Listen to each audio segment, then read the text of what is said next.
All right, how's it going, everyone? Welcome to another episode of Forward Thinking Founders, where we talk to founders about their companies, their visions for the future, and how the two collide. Today, I'm very excited to be talking to Adam Berke, who's a co-founder of WorkPatterns. Welcome to the show. How's it going? Thanks, Matt. Yeah, good. Thanks for having me. Yeah, excited to have you on. Looking forward to learning more about what you're working on. For people that haven't heard of WorkPatterns, what is that? What are you working on? Yeah, so we founded WorkPatterns, man, almost 3 years ago. It's kind of amazing, 2.5.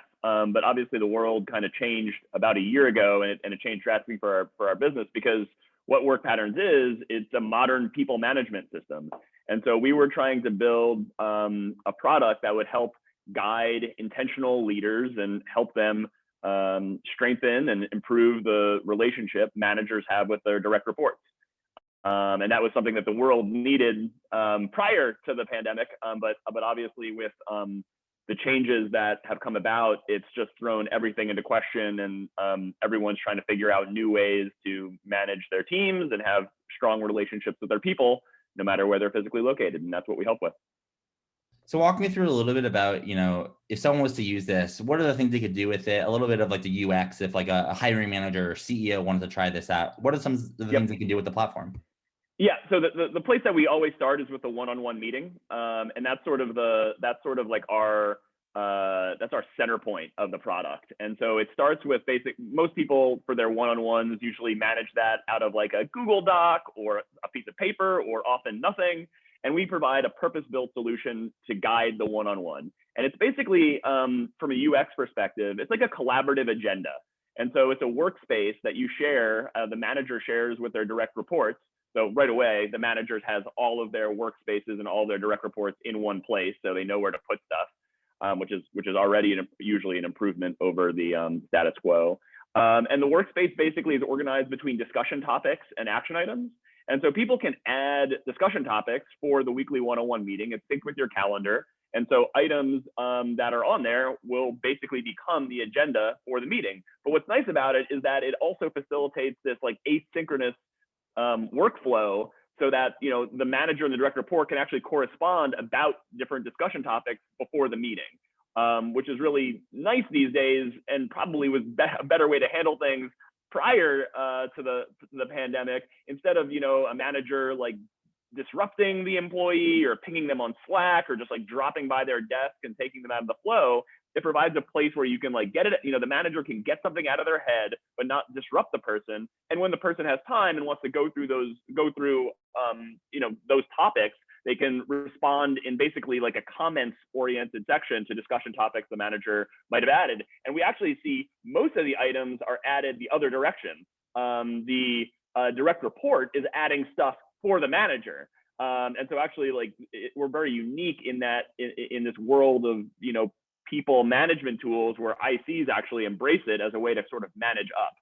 And I mentioned the other portion of the core product is action items. And so if there are things that need to get done that come out of that meeting, they get captured with an owner and a due date, and they can get bounced back and forth in the comments, as well as, people need feedback or whatever the case may be until something is done. So that's kind of the core experience. Then we have other kind of guided experiences along the way, like giving and receiving feedback, giving recognition, setting goals. So that's how the product works. I mean, it's super valuable, obviously. Like, these are things that are essential for a team and the manager-managee relationship. I'm curious for you, though, why'd you even decide to start this in the first place? What's the origin story for WorkPatterns, and how'd you kind of get started? Yeah, I mean, the quintessential story of struggling with this area myself. I had been part of the founding team of a previous company 13 years ago now, called AdRoll, in the marketing technology space. The company's now called NextRoll, still around, still doing quite well. But I was there, from the very beginning, and it was three of us. Over the 10 years I was there, we grew from 3 people to 700 employees. And along the way, like I struggled, as many founders do, evolving from a product-minded, I would say, individual contributor, to then, as we started to scale, having to become a manager, and struggling with the demands of doing your personal work while also managing people, and then eventually becoming an executive that managed other managers, and not really knowing what the best practices were and what the systems we were trying to put in place, and realizing that as you're managing a function and managing other managers, like your cute little insights are usually not the most valuable thing you can do. You have great people working for you at that point, and the best thing you can do is to try to unblock them and elevate them and enable them. And I would have just loved a system that would have just guided that experience, that would have made sure that the sort of management best practices happened, or at least nudged me to do stuff, so I didn't have to think about it. I've been working on this sort of like really, we're not working on it, it's just a bad analogy, but basically the cliche of how like Steve Jobs would always wear the same turtleneck because he didn't want the like mental overhead of having to pick out his outfit. I kind of wanted the same thing for management. Like, don't have to think about like, am I having a one-on-one this week? Do I have an agenda for that one-on-one? Have I given this person feedback lately? Have I recognized their work lately? What should I recognize them for? How should I get, like, all that sort of mental energy can really sap a manager of the energy that they need to actually be a great manager and address those items if they have to kind of like think about the system behind it. So we're kind of the Steve Jobs sweater for managers in a sense. I like that analogy. That's awesome.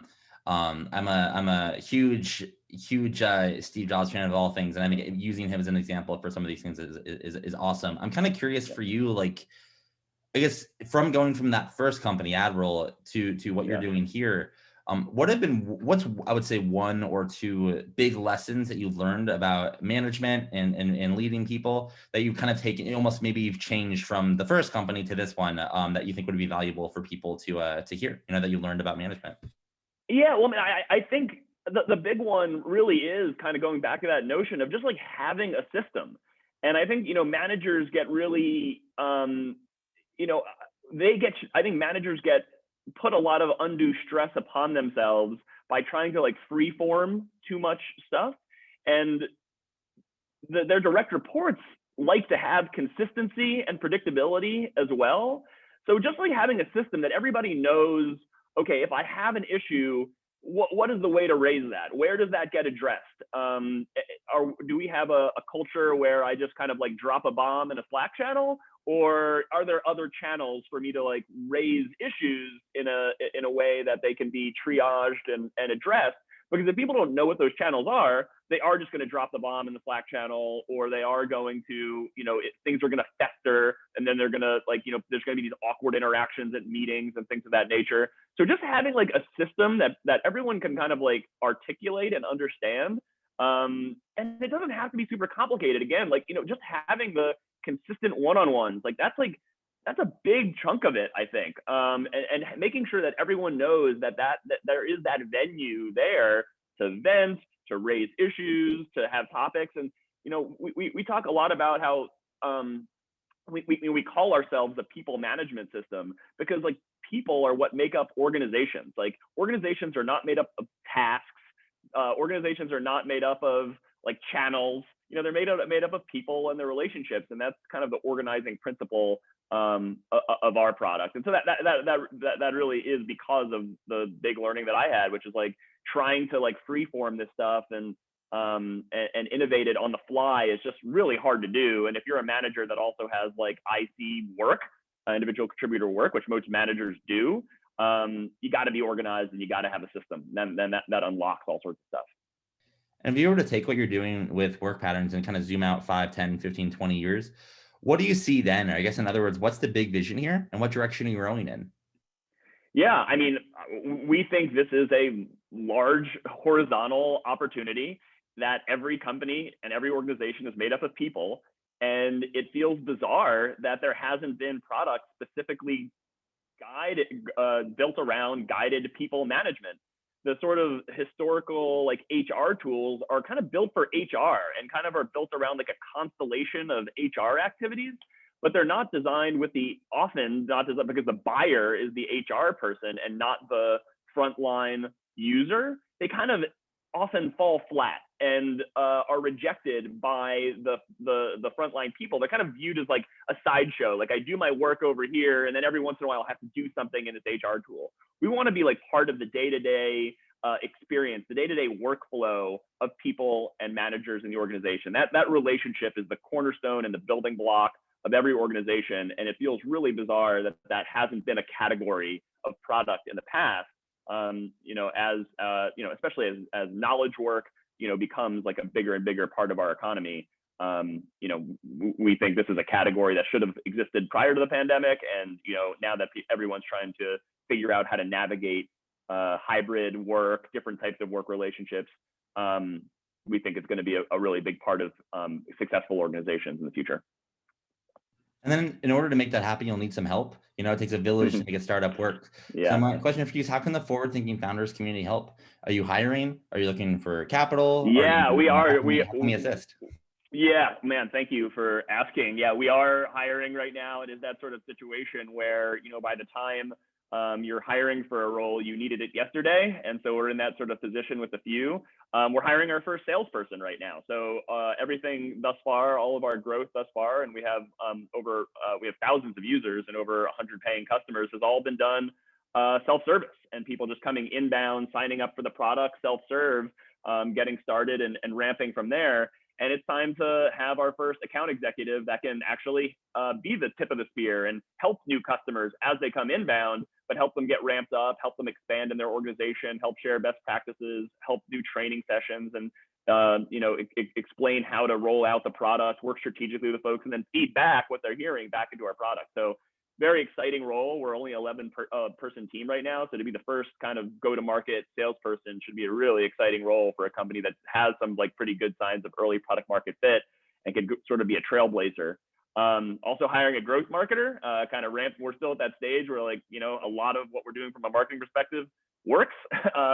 So we need to do more of it. So someone who's analytical and creative, that type of growth marketer we're looking for as well. Loads of stuff coming up across the board. So, yeah. And then for my last question, if someone wants to learn more, dive in, and potentially work with you, how can they find you online? What's your website? Do you have social media, email? How can someone get in touch?